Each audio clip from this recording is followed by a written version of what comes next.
Hello, Master Manifestors. Welcome back to MethodMuse, where we talk about science-based manifestation methods and concepts. Today, we're talking about a moving meditation visualization method that I use to align my state to manifestations, and we're going to analyze it using neuroscience. The practice is called Somatic Symbolism, and it's very simple. Choose 3 archetypes or symbols that you feel very aligned with that already represent to you a universal supporter system, advocates that represent that state for you. So choose something that is already meaningful to you. I like 3. You could use 1. Go with what feels right for your system. Now, however many archetypes or symbols that you're using, now you're going to choose one physical activity that you enjoy, something you like doing, something that is physical, something that is sustainable motion. It could be walking, swimming, dancing, spinning. Be reasonable about it. You can only spin in one direction so many times before you fall down. But whatever feels good to you. Imagine that these symbols are your supporters doing that activity along with you as you absorb their state of already having that experience.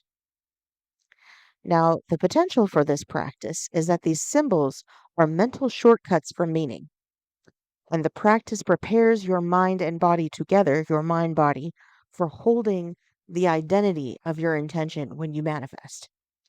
So, embodying feelings of safety, support, abundance, it helps release resistance and attachment.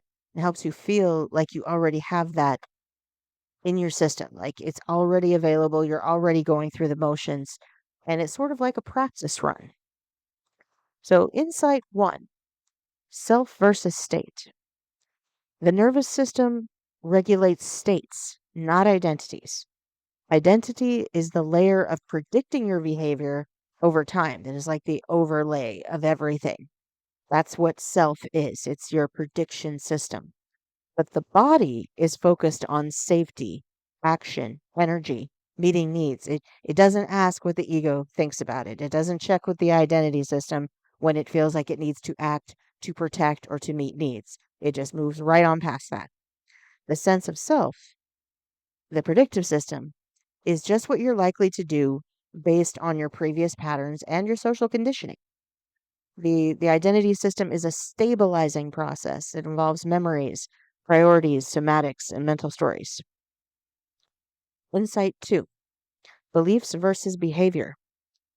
The brain prefers the path of least resistance. It doesn't want to do a lot of effort. It wants to conserve energy. So we do what makes sense based on our current state, based on our current rhythms, our current coherence, our current understanding, our breath, our nervous system, everything that's going on right now is what we're going to base behavior off of. It's not beliefs. The beliefs influence the behavior over time, but not as much as the body does in the immediate decision making.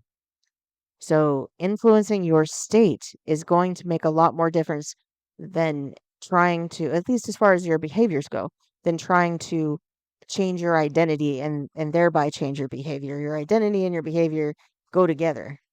So even if you're changing your beliefs, which you always want to be adjusting your beliefs, validating or reframing them, always checking in when you notice your beliefs, it's not going to influence your behavior in the most immediate sense. So state is basically your current nervous system configuration that provides meaning and direction for action. The associations are the presets based on repetition.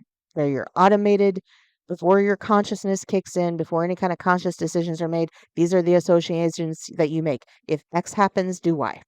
That's your preset, basically. Simply. Beliefs are the mental models that reinforce and stabilize these presets. So they're long-term planning. You do want to work on beliefs, but if you want action changes, you want to focus on state. If you want behavioral and habit changes. Uh, Insight 3, options versus optimizing.